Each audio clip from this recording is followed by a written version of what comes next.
gentlemen, here we are, 21 Convention, Melbourne, Florida, Australia. All right, hey, so this next speech, this is really cool. I heard about this guy last year, or a bit over a year ago, when I was talking to Sir James Marshall on the Euro tour. If you haven't heard about it, I'm sure you'll hear like plenty about it. But I heard about him, and from multiple people, from guys who've worked with him, from James himself, about how they've helped them with their mentality, what we call inner game, but beyond that, to personal growth and transitions and perspectives as a whole. It is Mr. Shae Matthews, ladies and gentlemen. Here we go, the way of the Black Dragon, natural lifestyles. It's all you, buddy. Thank you. Gentlemen, welcome. I just want to start off by saying thank you for being here, because it really is a big thing to come out of your life to create something for change, create time for change. And this is a great possibility. You've got this weekend here with all these amazing speakers, new insights, new possibilities. So really just pat yourself on the back for really taking the time out, because most people are out there playing the 9-to-5 game right now and they don't know what's going on. So just give yourself some acknowledgement for that. I want to introduce myself. But first of all, I want to welcome you to the evolution. So before we begin, would you like to be more fulfilled and inspired in your life? Who here is interested in that? Who here is interested in getting out of your head and getting more in your body and making stuff actually happen in your life? Yep, that'd be nice, wouldn't it? So many of us are trapped in our heads for so many different reasons. Our culture, is so encouraging us to stay in our heads on a regular basis. So to get out of that is a really big gift, and that's what I'm going to try and talk to you guys about today, is the principles of inner game that can help you get into your embodiment and really make things happen. And I want you guys to leave your baggage at the door. So what I mean by that is just open your mind. Let go of preconceptions, let go of judgments, and give your own mind and your own being the possibility of taking in some new information. Because we're going a little bit of a roller coaster, a bit of a rabbit hole, and some of these ideas might be new, they may not be, but either way, just take what you can and apply the best you can, and then maybe it'll make sense later. Maybe you'll get relevant pieces that will start to click in with other information as you're going out there. So just keep an open mind. This is me in my James Bond form. I'm a life coach and presenter, obviously. I've been working in this field for the last 5 years. I love focusing and specializing on internal belief systems and looking at transformation, looking at sexuality and empowerment. So I've looked at a lot of different fields and a lot of different aspects of inner game, men's self-development, personal development, spirituality, and I really love to bring the best pieces of all those puzzles together. So I'll give you a little bit of background on that. So I've done typical stuff, hypnosis, NLP. I'm a massage therapist and body worker. I've done a lot of meditation. I've studied a lot of sexology, tantric, as well as Western. And I'm a big believer in holistic health. And when I say holistic health, I mean looking at the whole big picture, looking at yourself, looking at what really works, and making sure you're integrating everything in yourself to be healthy. So it's not just about eating nice food, it's about having good thoughts, it's about being grounded in your body, and it is about looking after your health in many different ways. So this is my journey. As a teenager, I was a pretty lost kid in a country town. Lived in country town, New South Wales. Wasn't very exciting. I used to smoke a lot of weed, play a lot of video games, do the typical stuff that kids do in country towns. It was pretty frustrating and pretty depressing. But I guess I had a fire in me that made me question what else is out there. And I wanted to go and create something different for myself. So in 1999, I decided that I was going to go and look for some answers and do something different. So I went on a road trip. I went on this big mission up to Queensland at the time and had some big, deep and meaningful moments with myself and questioned the universe. I really put myself out there and asked, what is the point in my life? What's the meaning of my life? What do I really want to create? And it came back to me that I really wanted to bring healing and understanding to myself and to the world around me.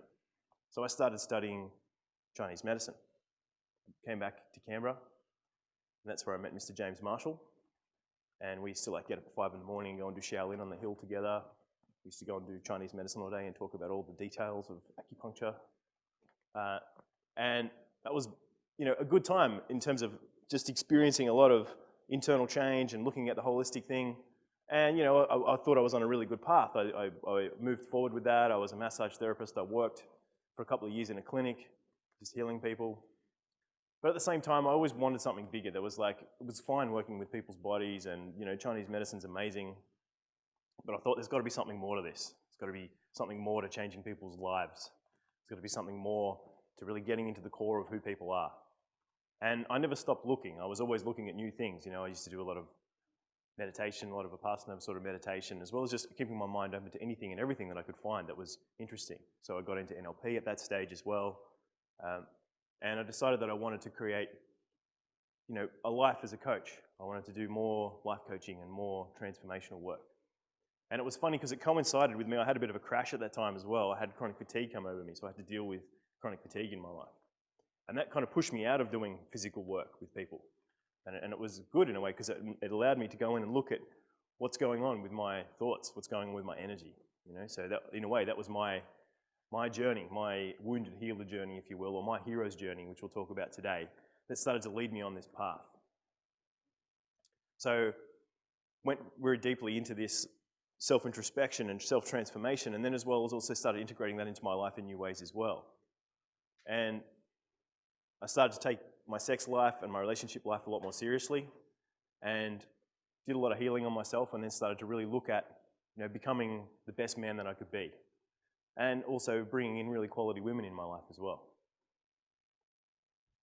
And I brought the two worlds together of looking at all the internal stuff that I looked at, the meditation and the self-development, as well as the sexuality and the relationship world. And that's really been a big focus for me ever since. It's been one of my specialties and something that I'm really in love with doing.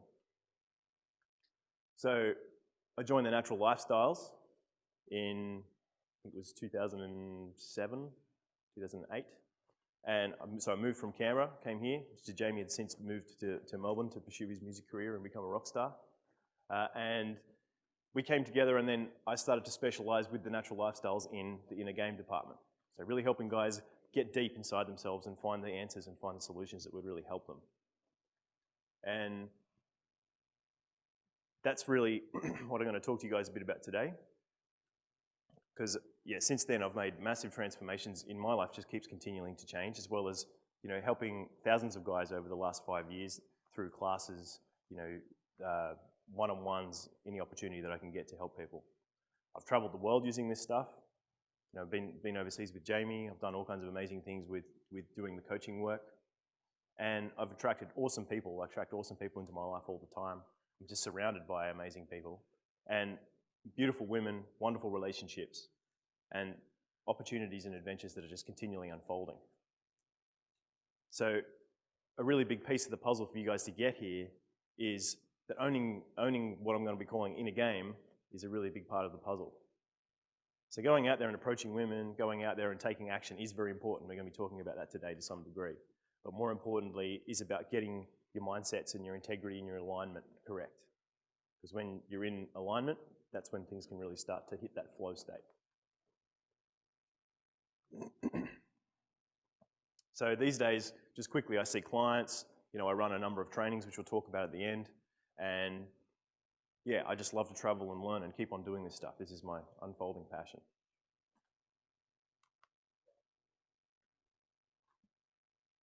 So let's begin. So what is inner game? Inner game is about getting your mindsets correct. But more than that, it's about getting strategies down and starting to move on a path of creating skills inside your life that are going to get you things you want.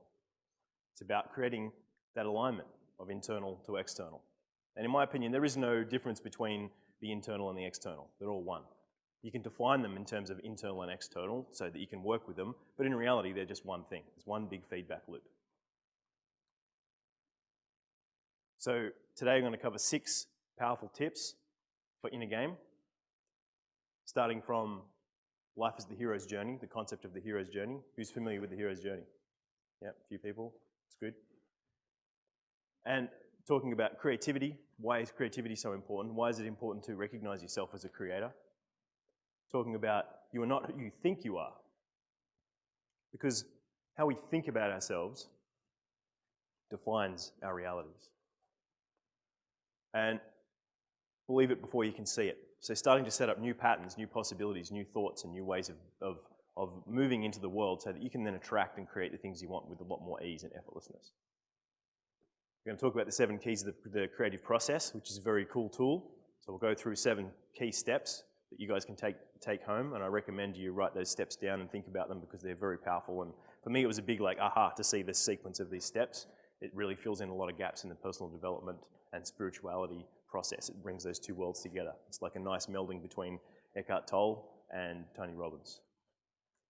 And focus dictates reality, which is really, where are you going to take this? What are you going to do with this? So the hero's journey. The hero's journey is an archetypal story.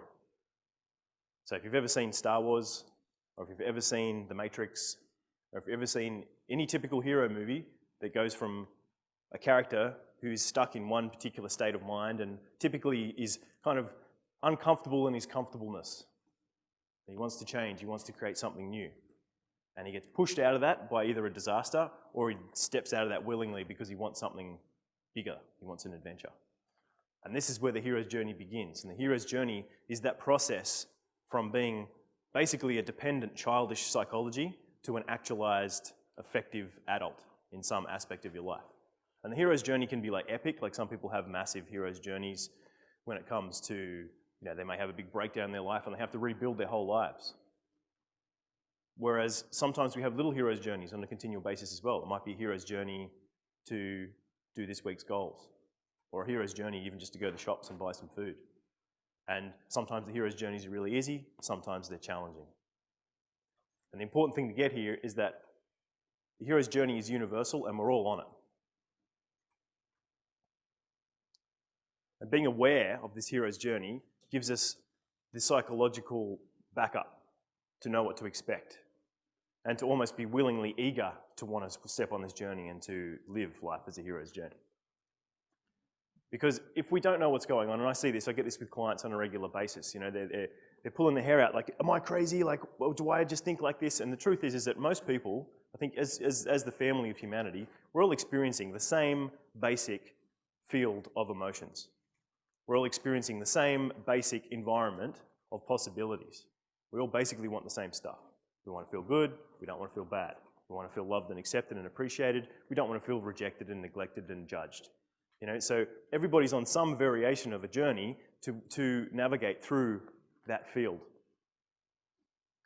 And there's some like universal processes that happen with this.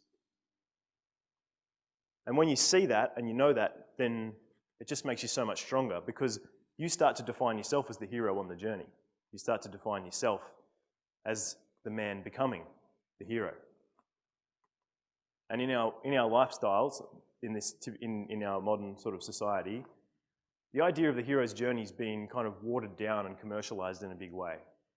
So Hollywood movies reproduce it all the time because it triggers stuff in our brains. Like when we see the hero's journey played out on movie screens, we feel really good because it reminds us, yeah, I want to be a hero. I want to have that thing in my life. I want to be actualized as well. But the thing is that it's often really abstracted and really projected outside of ourselves. So we're only allowed to access the hero through a movie screen, behind the glass, behind our TVs, whatever. It's always outside of ourselves. Whereas if you look at cultures of old, what they would often do, or what they did do, a very big part of their culture, was encouraging the people in their culture to step into the role of the hero. And that's why myths were so important and initiation rites were so important and cultural celebrations were set up in such a way where people would go through mythological journeys and relate themselves directly to the characters. So they became the heroes and then they own those energies inside themselves. And you guys are doing that by being here today to some degree. You're stepping into the role of deciding to really own change, deciding to own transformation. And really get the steps integrated inside yourself so that you can become that hero on a daily basis. And it's a universal thing that you see over and over again, that extraordinary people in any field, doesn't matter what field, they're connected with something bigger than themselves. They're doing what they do because they love it, but the reason that they also love it is because it serves something bigger than them and they're serving something bigger than themselves. So it's a feedback loop of positive energy that gets created from being on this journey of transformation and creating and being involved with something bigger than themselves. So when it comes to your journey as men and your journey as heroes, then you've got to start to think about what's the bigger picture that you're serving? What are you really creating and what are you tapping into? And when you think about it in terms of evolving as a man and becoming something greater than you've ever been before, that's really a contribution to the whole pool of humanity. That's taking care of your own backyard. And that is something to be proud of. It's something to pat yourself on the back for. And it's something to really show up for on a daily basis and do as well.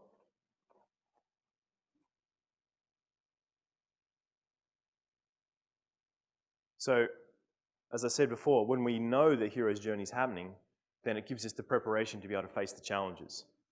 And it shows that we are always experiencing hero's journeys in different ways. Because it's a universal principle. And you're going to see it popping up in your life more and more and more. And what I mean by that is you're going to face challenges. You're going to need to grow beyond those challenges. Then there's going to be a sense of fear about stepping beyond your comfort zone. Then there's going to be a desire to want to go back into your comfort zone. But you can't go back into your comfort zone because you already know there's a bigger world out there. So what are you going to do? Live uncomfortably in comfort or step up and make changes? And when you step out into that unknown world, then you're in a no man's land for a little while. I don't know what to do. What new skills? I don't know. It can be really scary. You might need to create new allies, new friends, new possibilities. You have to find the resources inside yourself to believe in yourself, to create the changes. And then what happens is when you create those resources inside yourself, which we'll talk about today, then you start to attract people into your life that are reflective of that. You start to attract situations, circumstances, information, and things that resonate with your internal resources and your internal sense of heroism that's happening. Now, this isn't to say that you won't face challenges. Challenges are going to show up. And the trippy thing is that you are asking for those challenges on some level because that's what we're all here for. If we don't face challenge, we don't grow. Just like a baby needs to fall over to learn how to walk. If you look after a baby and you make sure the baby never falls over, it never gets to learn important things like balance. It never gets to learn about how to deal with pain. It never gets to learn how to deal with, how to actually live in the body properly. And it's exactly the same thing in our lives. We live in this life where we've been mollycoddled by our society so much, and we live in so much fear of really going out there and being free that it's just becoming this stifled, stagnant way of being. So, own your hero's journey and go beyond what you've been told you can be. And we'll talk about that today as well.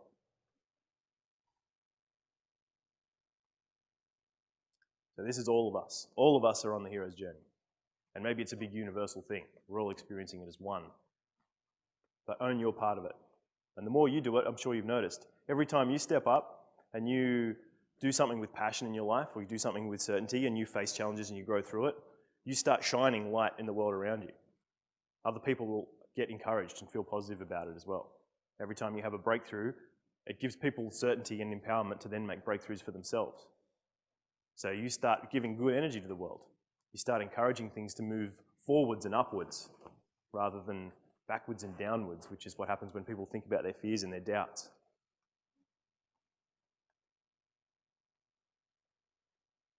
So the responsibility to create the change inside your life is your own. No one else can do it for you. So you're here in this weekend to learn information, to see presenters, to get good stuff, which is good. And we can give you cues and we can give you doorways and we can give you possibilities to move along new directions, new possibilities. But at the end of the day, it's got to be you that owns it, that says, yep, I want to make the changes for myself. I want to create these changes inside who I am and what I want to be. Because you're driving the bus. And that can be a really difficult thing to own sometimes. And that's got to do with that hero's journey I was just talking about. Because the childish part of ourselves doesn't want to drive the bus. Wants someone else to drive the bus. Doesn't want to be responsible. And our society loves to take the responsibility away from us. Because if we're not responsible for driving our bus, then someone else can just sort of direct our lives for us. And it happens a lot. So the more you take responsibility for driving your own bus, the more that you own your ability to create the life that you want, you conversely get to step out of the forces that are manipulating your life. Because there's this statement here, the degree that you reject or you're unconscious of your empowerment is the degree to which you're going to be influenced by external forces. And if you look at self-actualized people, as in people that have a sense of empowerment and a sense of completion in certain areas of their lives, one of the defining factors is that they have a really powerful ability to own their own influence and change inside their own lives. They're not living as victims of the world. They're living as creators inside the world. Which brings me to my next point. We are all creative beings that can change the world.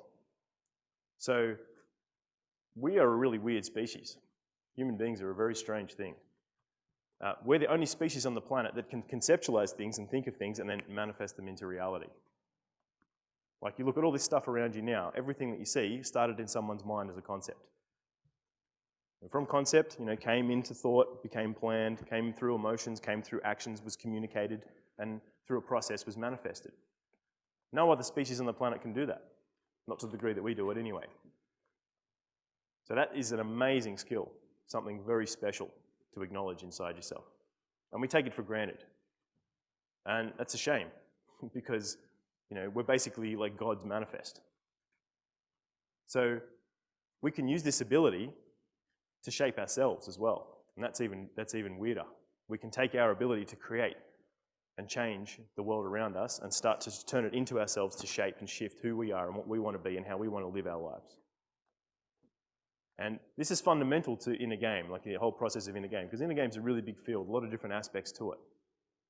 But if the fundamental rule that you take is that you are changing, you're a creator, and you get to change your reality, and that you can learn how to do that through owning these different principles, then the world becomes a very open and free place. There's a lot of possibilities that you can explore.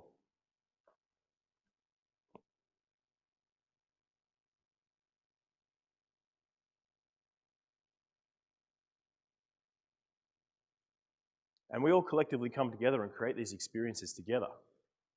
So right now we're collectively coming together to create the experience of the 21 convention. You walk outside and people are collectively creating the experience of Melbourne City. There's people collectively creating experiences of all kinds of things in their lives all the time. So when we understand that, then we can start to see that we're taking part in a story, a big story that's going on. And a lot of that story is actually based on previous preconceived, regurgitated ideas, like memes or just passed down philosophies and ideas that have come from ancestral culture. So lots of things that don't really serve us get carried in our lives all the time.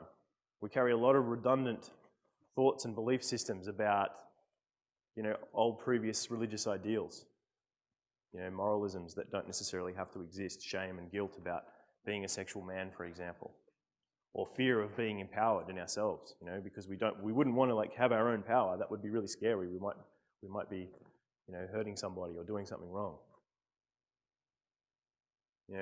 Ideas about, wealth creation and power as well. Like there's a lot of manipulation, or not even manipulation, there's a lot of old ideas that no longer serve us, that are manipulating us, that we've picked up, probably from becoming, maybe ancestral lineages of working class, that life needs to be hard, that it's not easy to make things happen.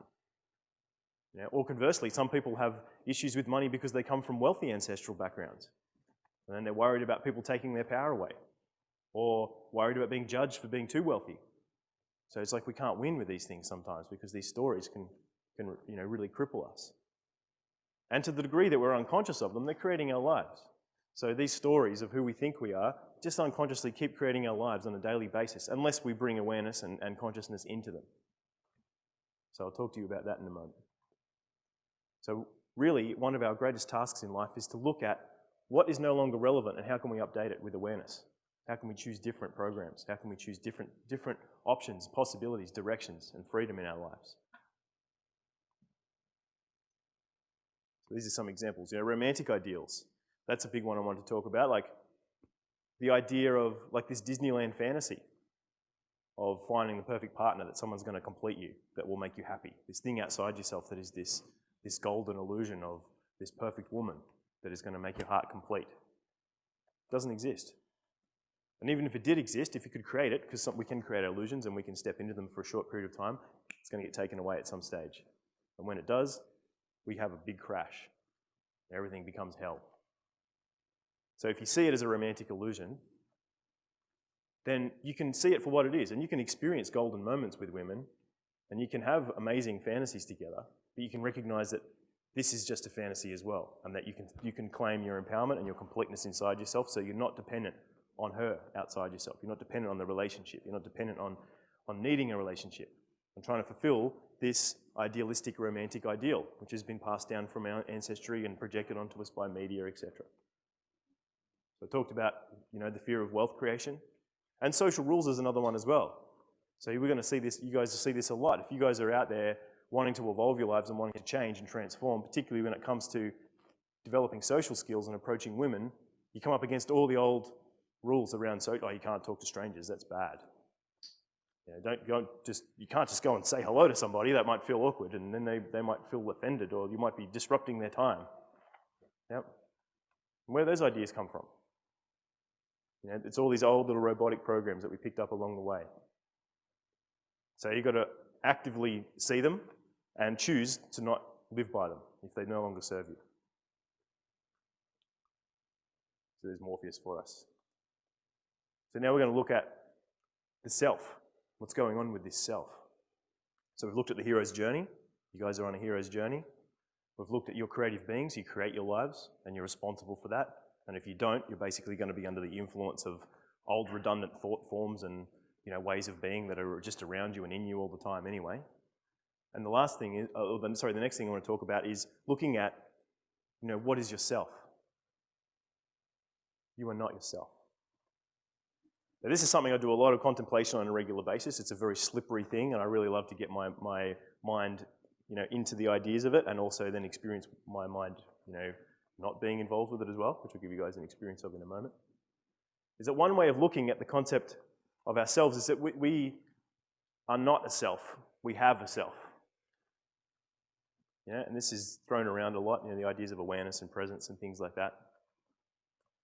And the truth is you are not only your mind. We'll test that in a moment.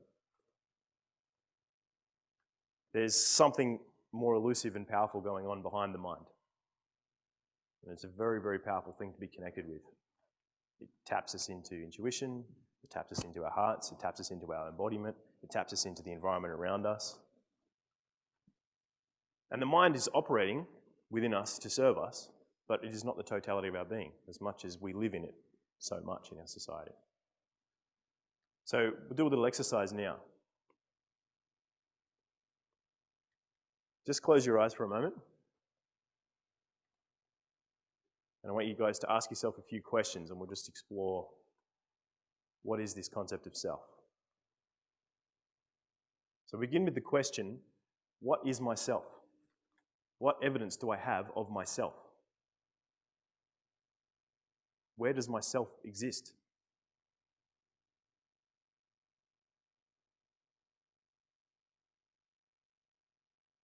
And have a real look. Not just with your mind, don't just go to the first mental answer that pops up. Really look and feel, what is myself? Where is myself? And you may notice there's a bit of an expansion going on. You may notice that there's a search for something. Ideas can pop up to the mind, and you can really ask them as well, what is the next step? Is the self the mind? Is the self the body? Is it some combination of those things? Is it something else? Now ask the next question. The next question is, what is this concept of self that you're experiencing happening within? So what I mean by that is, what is outside of your mind? What do you sense is beyond your mind?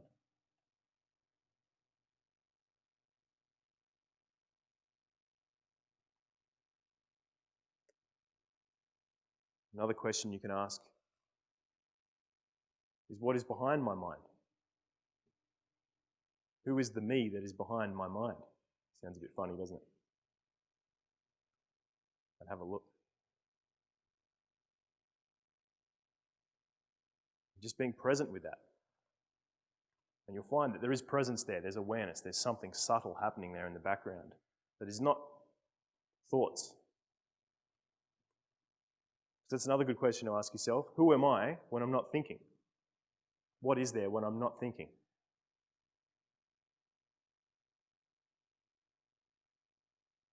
And you'll find presence, awareness, something elusive. Something there, it definitely has an awareness. And keep that with you. You open your eyes, but keep that with you and keep awareness around that part of yourself. Because that thing, that expanded awareness state, is surrounding your mind, your thoughts, your emotions, everything that you think you are.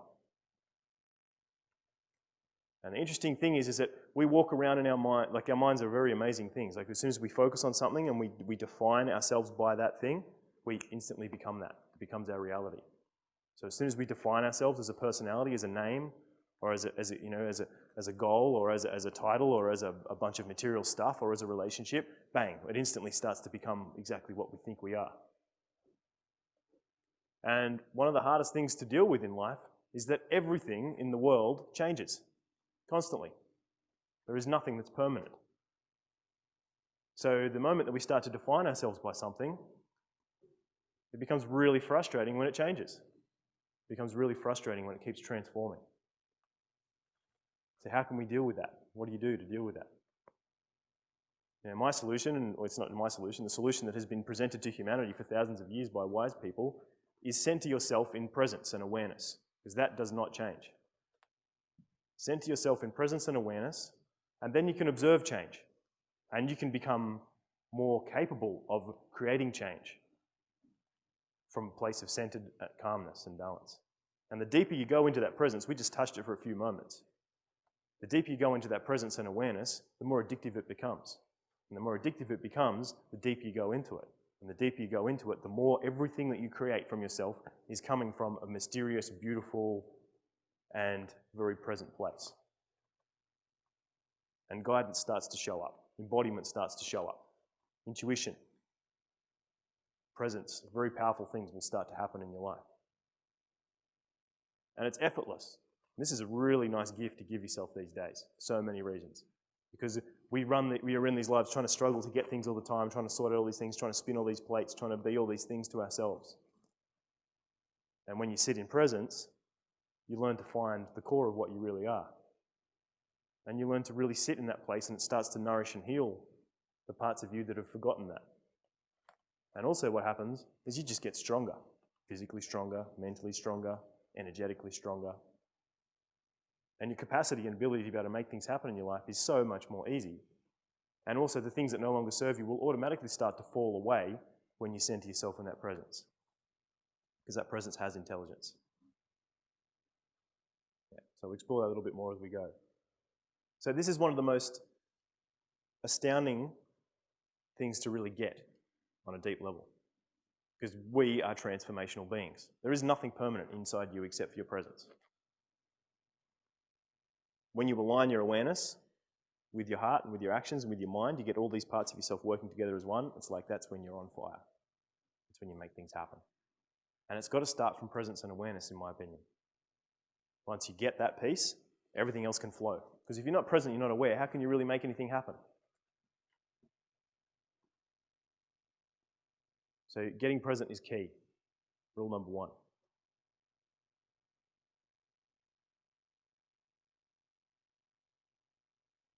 So who here is interested in taking this presence into intending your life a lot more deeper?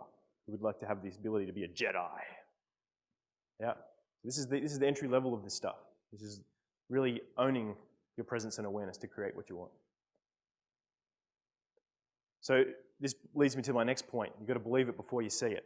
So if we look at Life's a Hero's Journey, you're a creator. You are not what you think you are. You're this amazing presence that's doing its thing. The next thing is, how do you then orchestrate and create? How do you build new patterns in your life on the inside so that you can go out and create things on the outside? How do you create the world you want to live in so that you will see that reflected back to you? So to attract something into your life starts with conceptualizing it and feeling worthy of it. Because we only ever have things in our lives that we have value on. And that can be both good and bad. If you have a value on being depressed, you'll do it. If you have a value on being happy, you'll do it. So the question is, what are you conceptualizing on a regular basis? What are you thinking about? What are you investing your thoughts into? And what are you investing your feelings into? Because if you look at thoughts and you look at feelings, they're like the masculine and the feminine of our experience. Thoughts are the masculine, feelings are the feminine. When they come together, they have a baby, and that's our experience. Yeah? So we want to learn to adjust and work with them together as one. We want to make them lovers.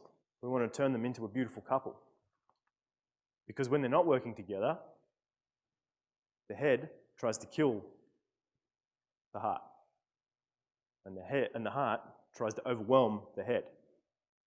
And if you're not aligned, you'll experience overwhelming feelings and you can't sort them out with your head as much as you try because it's all just an emotional roller coaster. Or you'll be so stuck in your head that everything's just dry and cut and very logical and you can't feel anything anymore.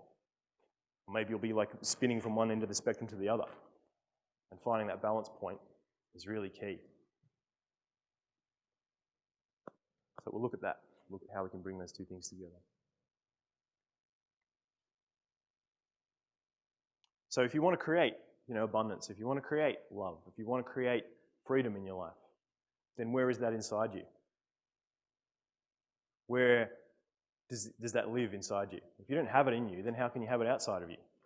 And as much as you try, and I see this so many times over and over again with clients and things that we work with, is like so much of the work that I do and that we do is to give guys new patterns and new energies and new concepts and new possibilities so then they can create it in their lives. And there is action steps for sure, but it's really about owning the energy and owning the possibility inside themselves first. And it's probably one of the most fundamental things. If you can define something for yourself and commit to it and say, yep, this is me, this is who I am, this is what I commit to 100%, that's when magic starts to happen. So let's look at how we can do that.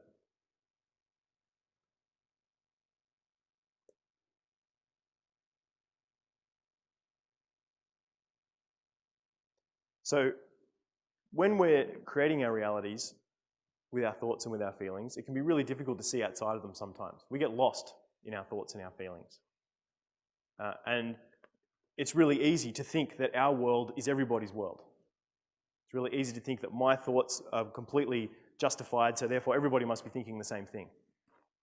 This is how wars start. People getting really self-righteous and committed to their thoughts and feelings, the illusions of what they think they are, and then getting lost in the negativity of that, getting lost in the dark side of that, and not being aware of seeing it as a bubble and seeing how is that bubble really serving them and others? How is that bubble working as a creative manifestation of their presence?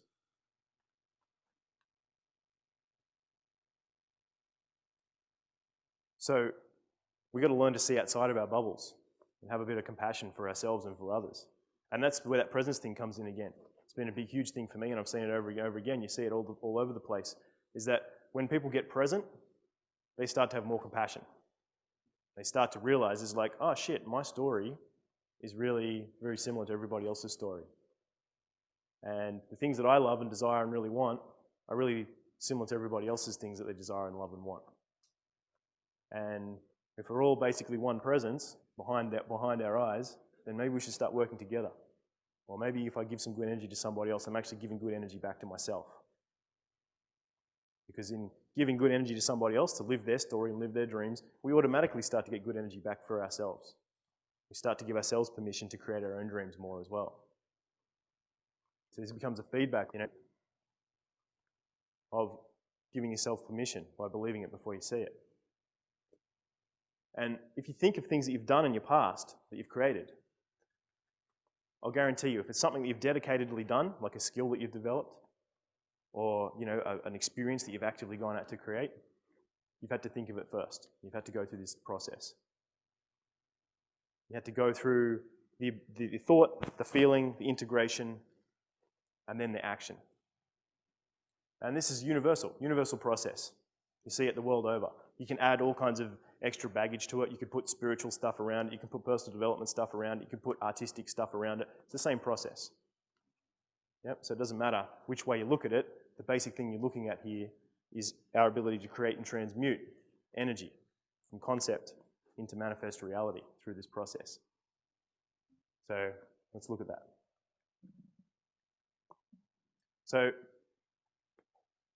first things first, knowing your outcome. So knowing your outcome is important because it directs our focus and our attention. It starts to direct what we're doing. It starts to align our thoughts and our feelings. So what is it that you want to give yourself? What do you want to create? And my recommendation is when you want to create stuff, make sure it's something that really gives you bliss.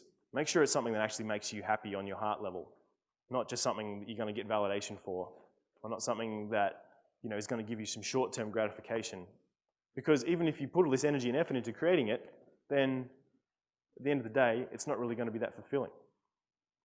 So define worthy outcomes. Define something that's really big and juicy for yourself. Something that you'd really like to commit to creating. So do that now. Just want everybody to go through this process. Just think about something that you'd like to create, maybe just for this weekend. What's something you'd like to create as an outcome for this weekend? Who would you like to be when you leave this weekend? In the next few days in front of you.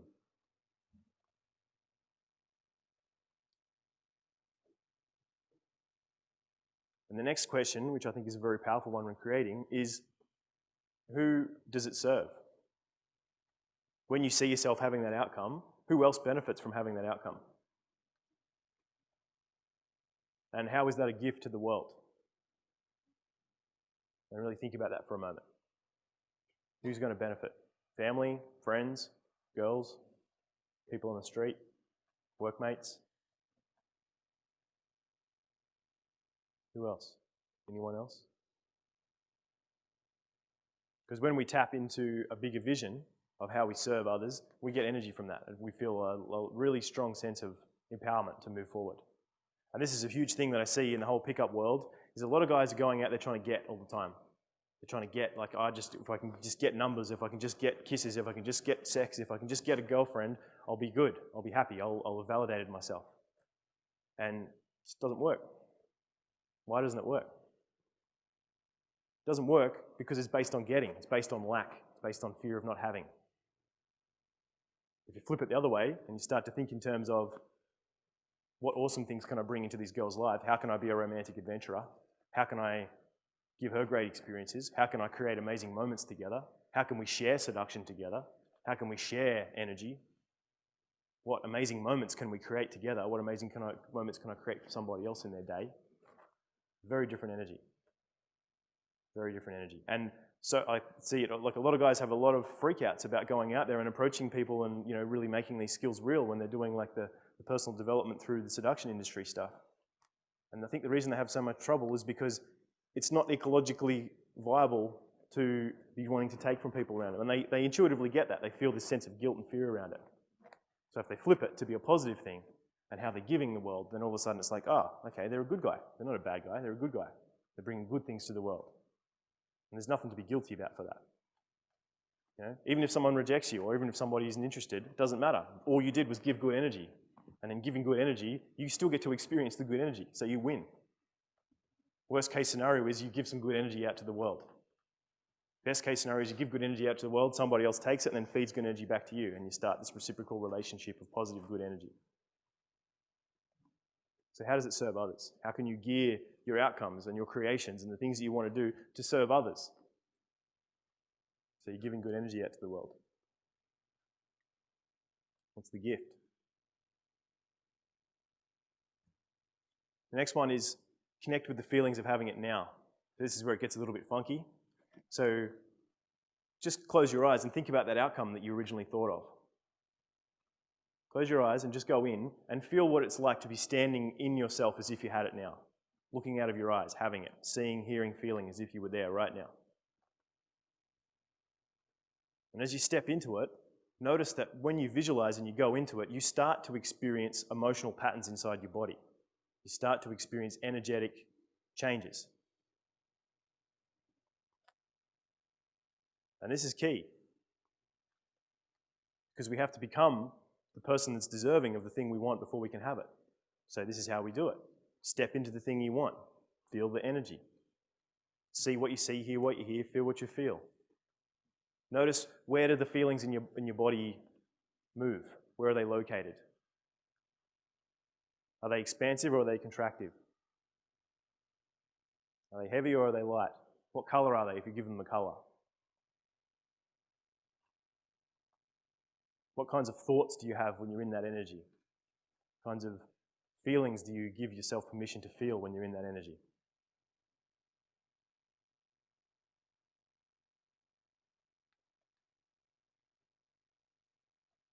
And by owning that, staying in that state now, I want you guys to just keep holding on to that. We'll move on to the next step. So, because this is where it gets important to really have this energy. So you know what it's going to be like. Feels good. Something you're committed to. You know it's going to serve others, and it's something that's for the benefit of yourself on a higher level. And when you're connected with that, then we move on to the next one, which is, what are the fears and distractions that might try and take you out? So keep feeling that energy and start to think about what are some of the things that would normally take you out. So fears, procrastination, doubt, judgment, or even, what are some of the positives that might take you out? Maybe getting arrogant or distracted or forgetting about other important things in your life and getting imbalanced. And keep holding that original state energy that we were just cultivating a moment ago, and just feel those distractions trying to come in, but just like, just getting bounced off. Because you'll find that when you're in resonance with the thing that you really want, that the distractions and the fears, they can't really get to you. And in a way, they become your trainers. So when the distractions and the fears show up, it's like, cool, that thing's reminding me to be in my state.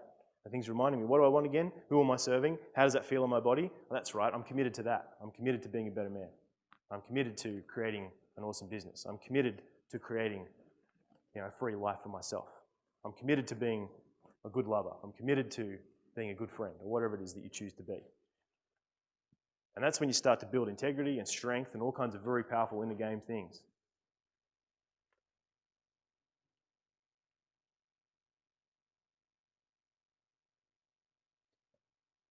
And you can practice that. Like when I do work with people, what we can do is like, you can have people whisper in their ears all the evil shit that they like to think to themselves. And they just hold that state and they just be in it. And then it just helps them kind of cycle that energy through their bodies. You can have them whisper in the other ear all the good stuff they like to delude themselves about as well.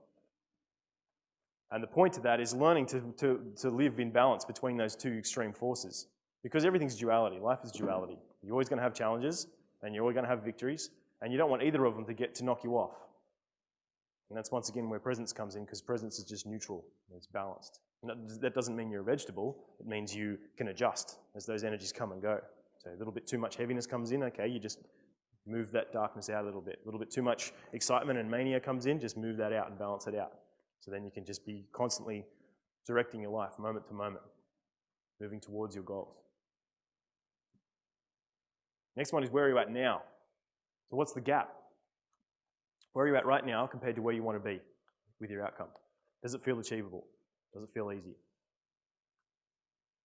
Because there's a thing called creative tension. So when we set ourselves an outcome and we want to create an outcome and we're in the present moment, there is a vacuum that stands between us and where we want to be. And if that tension is manageable, it's healthy, then we'll be able to close it. We'll be able to move through. And that's why it's important to set small, digestible goals that are easy and inspiring for us. Because then we create the tension, we close the tension. We create the tension, we close the tension. If we create goals that are too big, or that are too overwhelming for some reason, then the tension is so great that we can't make the quantum leap to make it happen. So we'll just unconsciously sabotage it. And then we start to feel guilty about our ability to create goals, and we start to doubt that we're creative, we start to doubt that we're potentially powerful and being able to do what we want to do in our lives, and it becomes a negative feedback loop. So know where you're at and make sure that the tension between where you're at now and where you want to be is manageable. And that leads us to the next one. This just intuitively arises. The next step is, what's your next immediate steps? What can you do? What can you do right now? And typically the best thing to do is stay in state. Keep that state flowing. Keep that energy going. And also then asking, what's my next action? What do I need to do? Do I need to talk to somebody? Do I need to make a phone call? Do I need to go for a walk and do something? Do I need to take an action to create something, write an idea down? Or do I just need to stay present and keep holding that energy? Because when we hold the patterns of energy inside ourselves, it starts to reflect very powerful changes inside of us. It starts to consolidate. And then as a result, because we give ourselves permission with that energy inside of us, then we can go out and create the things in our lives. We can't create anything in the outside world that we don't already have the pattern for inside of ourselves. If we don't have a pattern for wealth, then how can we create wealth? If we don't have a pattern for attraction, how can we create attraction? If you don't have a pattern for charisma, how can you be charismatic? And I'm sure you guys have noticed, have you ever noticed that, like, if you've really found something that you really loved and you've done it for a continual basis, like you've thought about it and felt it and it was something, maybe it was like fitness, or maybe it was business stuff, or maybe it was some passion of some kind. And very quickly, probably in a few weeks, people started to really see you as that person or relate to you as if you were that person. Even though you might still be an amateur, but people were like, wow, he's such a fit dude. Even though you're like, well, I've only been to the gym like a couple of dozen times, but the energy and the state and the pattern of who you are and what you're doing starts to become ingrained in who you are, and the world sees it and recognizes it. And this goes for negative stuff as well. This is why it's really important to recognize this in terms of negatives, because you can be running negative shit in your mind. I'm not enough, I don't have, I'm feeling those doubts and fears, and then that's the same energies. People see that and pick that up, and the world's going to reflect that back to you as well. So you've got to own what you're creating and build the patterns on a continual basis by asking these questions. So after you've done that, the last one is check in. Check in. Where are you at with it? You don't have to do that every single moment, but you want to check in on a regular basis. Where are you at with your goal? What's the next step? Do you need to make some adjustments? What's the feedback you're getting? Are you making successful steps forward? Does something need to be adjusted? Do you need to look at your mindset? Do you need to look at a strategy? Do you need to look at skill building? Where can you do that? Can you find a mentor? Can you find information? Can you do something that can help you increase your capacity to make that goal real? And it works. That's why I'm teaching you guys this stuff. So if you follow those 7 steps, which we'll go through again. So know your outcome. Who does your creation serve? How does it feel to have it? What are the thoughts, the feelings, and the energies?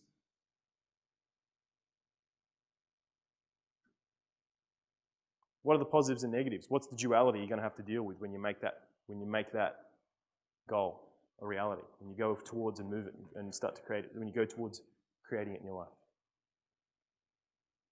Where are you at now? And what's your next immediate step? And finally, accommodate feedback and change and being aware of what's the next thing you need to do. How can you be evolving? How can you be growing and making sure you're staying on track? So it's fundamental stuff. This is really important, fundamental inner game stuff to get. Like, get present, start to create.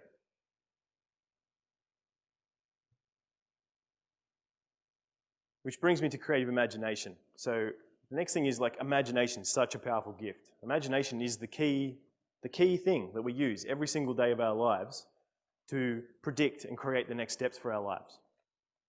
You know what I mean? Whether it's like thinking of what we're going to have for lunch today, or visualizing how you're going to get home, or it's thinking about your ideal partner, or how you're going to live in a mansion someday, or whatever it is that you have. We can create little things and big things that we do with our imaginations all the time. And we use it to explore our desires. We use our imaginations to explore possible futures. We use our imaginations to explore maybe things we want to own, or different things. We can try it on before we buy. It's a really powerful thing. The imagination can be a funny thing, though, because it has 2 sides to it. The imagination has the dark side as well. If we feed our imaginations fears and doubts, images of how we could get rejected, or how we could get blown out, or fail at the thing we want to do, then we start basically cursing ourselves. We start taking our energy away from ourselves with our imagination. We're using our very creative abilities to become victims of our realities. And the same thing in terms of, obviously, if we're feeding images of what we want to be, what's the next step, how we want to create our lives. And this is training. And I mean, this is where you've got to learn how to control your mind. This presence is really good too. You learn to meditate, watch your mind, not believe in your mind's bullshit anymore. And encourage your mind to kind of create the kinds of directions and the things that you really want to have in your life. And it doesn't matter whether we're coming from the positives or the negatives in our imaginations, that's going to tone our realities. Our reality is going to be a direct reflection of that. And it's about choosing what do we want to experience. Which do you want to believe in?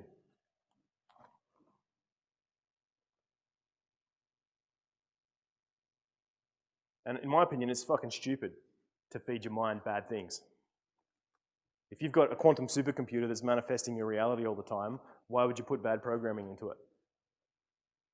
Why would you tell it, I'm stupid, I'm not attractive, I'm not good enough, women don't like me, I can't have my dreams, I don't deserve wealth, I don't like my body. You know, those kinds of thoughts. You know, so if you notice yourself doing that stuff, stop it. Don't give it energy. Don't get into conflict about those thoughts, just don't give them energy. Just see it as like a whiny friend, you're like, not interested, I don't want to talk about that conversation. Thanks for the input, but I'm going to redirect, we're going to create something different now. You're going to invite things into yourself, into the part of you that creates your self-fulfilling prophecies, then invite blessings, invite understanding, invite growth, invite meaningfulness. Why not start to tell yourself stories of becoming an exponentially powerful being? And that's what, if you look at esoteric sciences, if you look at what meditational people really do, they start to create these feedback loops in their being of becoming ever more evolved and higher level beings. And that's why they're so bloody happy. Because they're just complete in themselves, and they just keep feeding that completeness back into themselves, and they're just like, they can just get deeper and deeper into that powerful state. So what else, why would you need anything outside yourself when you're like that? Everything's a bonus from there. Then you can go out and you can have what you want in the world, and also be complete. And I think you can be out of the world and be in the world. It's a tough path, but you can be that. And I think it's a really good balance to start to create inside yourself. Have the capacity to be able to invite these things inside yourself and to see the mind as a mechanism, to see the imagination and the character of who you are, your ego, your identity, who you think you are, how you're living in the world, as basically just a character, something you're creating.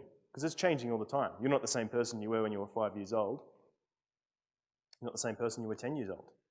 Different values, different goals, different body, different mind, different everything. You're probably not even the same person you were half an hour ago. Subtle changes, always happening. So start to realize that, and it's like the thoughts you had yesterday become the reality today. Thoughts you have today, and I would say thoughts and feelings you have today become the reality of tomorrow. So be kind to yourself. Stop being shit to yourself. You're your own best friend. Nudge yourself towards passion, happiness, integrity. Seduce yourself first. Seduce yourself into your own free, open possibilities and potentials. Pay ultimate respect to yourself, because you are like an amazing creative being. An amazing creative being. We take it for granted. And it's one of those things of acknowledging. When you acknowledge your creative potential, when you acknowledge your power, not from a selfish place or from an egotistical place, you just acknowledge the truth of what you are. The truth of what you are gets stronger. The truth of who you're being becomes more real. Your presence becomes more evident. So let go of images and fantasies. Let go of identities and expectations and things that aren't in harmony with the highest expectations of yourself, with your highest heart, with your highest way of being, your highest potentials and goals.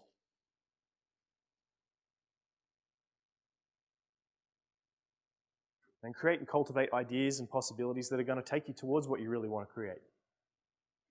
Get in alignment. Get your head and your heart, your actions, and your presence in alignment.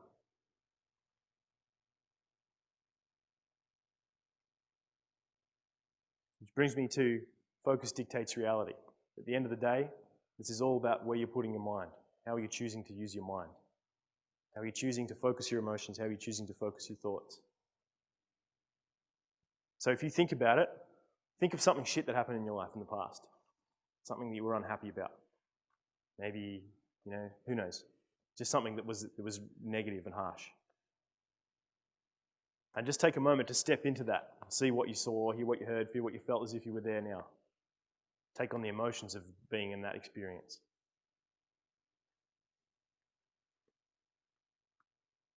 And really holding that inside yourself. How do you feel about yourself when you're in that state? How do you feel about your future? Does your future look bright or dim? What kinds of possibilities are you available? Do you think you'd be available to being outgoing and creating new possibilities and making things happen? Probably not. So let's flip it. Take a deep breath. Let go of all that crap. All right, now I want you to think about something really positive that happened in your life, a time when you had some really good acknowledgement, a success, or maybe a moment with a lover, or something you did that really felt like you were in your power.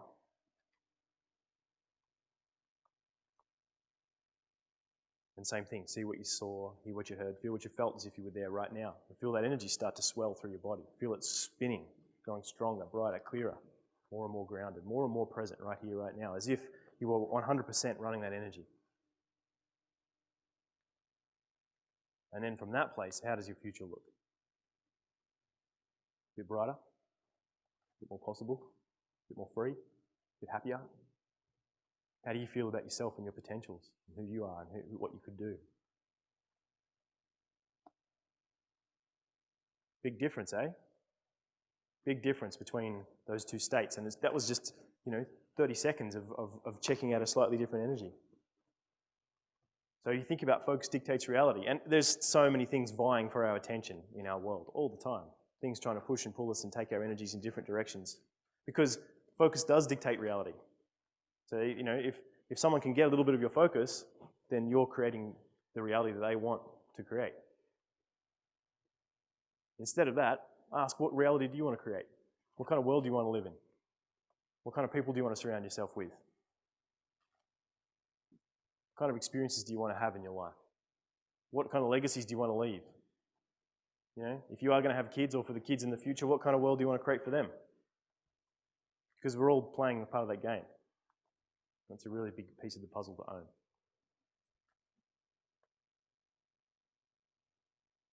So what the thinker thinks, the prover proves. The information, the input that we put into here, the feelings that we create, we'll prove it to ourselves. We'll prove it to ourselves. It becomes our reality. So I'll leave you on that note. The thinker thinks, the prover proves. And really holding that inside yourself and feeling the truth of that. And test it out. Start thinking and feeling good feelings and seeing what can happen. See what happens when you believe you can attract random money out of thin air. See what happens when you believe you're a charismatic, sexy man and women could want to bring you into their lives. See what happens when you visualize yourself as being free and being able to do what you really want. What the thinker thinks, the prover proves. So with that, I'll thank you, gentlemen, for your attention.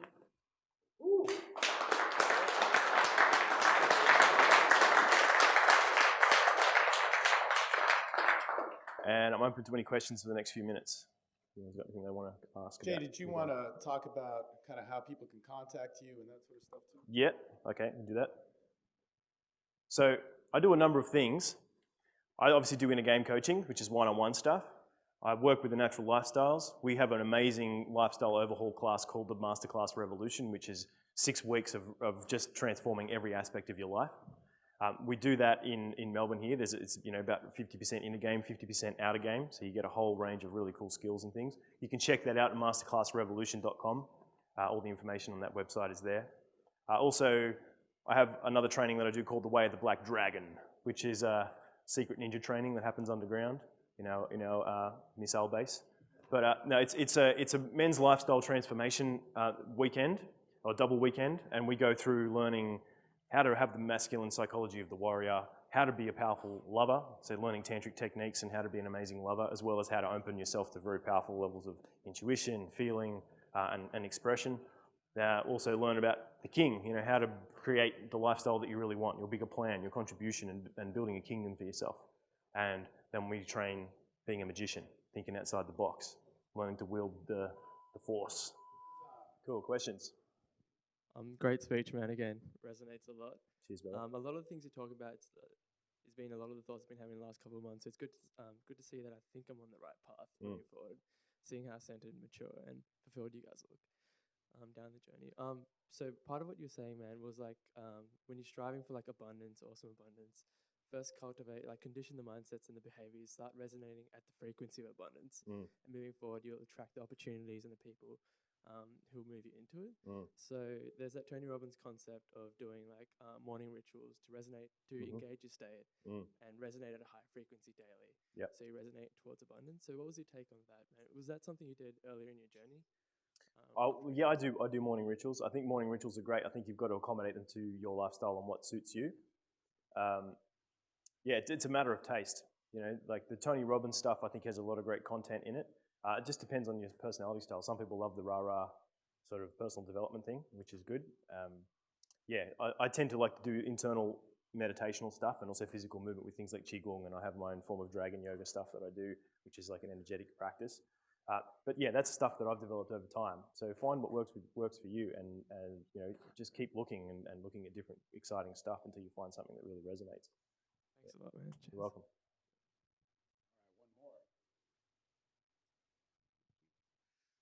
Yeah, thanks, Shae. That was a really good talk. Nice. Yeah, my question is in regards to like being your creator, and when you have an idea and you get this burst of energy that this is something that you want to bring into your life. And I guess like everyone knows what that feeling's like when you have an idea and it's like, yes, I really want this. Yep. I want to work towards it. Yep. But my question is more that I sometimes get overwhelmed with having too many things that I want to do. Yep. Like I could have, flashes of inspiration about what I can do career-wise. Then I've got like what I can do personal development-wise, what I can do like, I've got 2 kids as well. What can I do for them? I could take them this fantastic holiday. And I get these buzzes of energy and like I need to step into action, but I just feel I get overwhelmed. And I think this question also is really good for this weekend because I know I'm going to experience that over the next few days. Totally. I'm going to have all these amazing ideas. What do you do when you just get overwhelmed with all these different goals that you want to achieve? All the cool stuff in the world to do. Yeah. It's like choice paralysis, right? We have a lot of choice paralysis in our world because we're so abundantly overwhelmed by awesome possibilities. I think a good way to look at that is work out what really makes you happy. What is it that gives you the most energy when you do it? What is it that makes you feel most complete and whole in yourself when you do it? And start to create priority of time for those things to come into your life. Because, ideally we'd like to be everything to everybody and, be your masters of the universe. But we can only do certain things at a certain time. Another thing that I like to do as well is start to get strategic with what you're doing. So if you want to learn a new skill, for example, just like map out why you want to learn that skill, what the components of that skill are, and then just dedicate some time to it. Because it's more effective. Like if you do 3 hours of a skill for a month, for example, then that's going to be way better than doing half an hour of that skill for one day for the next 10 years. Because you'll put so much more energy into it and consolidate it, you'll get a much more effective result out of it. So a lot of it with the time management, or I wouldn't even say time management because it's a bit of a not really a useful word, but more in terms of like being effective with your creations and your energies and things like that. I think it's really important to just focus on one thing at a time and be present with that thing and get the energy from that thing and make sure you're focusing on the things that are going to give you the happiness, the things that are going to give you the fulfillment. And if you're not sure what those things are, then that's where to start first. What is it that gives you fulfillment? What's valuable to you? Where do you really get your juice from when you do those things? Yeah. Does that make sense? Yeah. Cool. Guys, let's give it up for Shae Matthews. All right. Awesome Gentlemen. speech. Awesome. Really.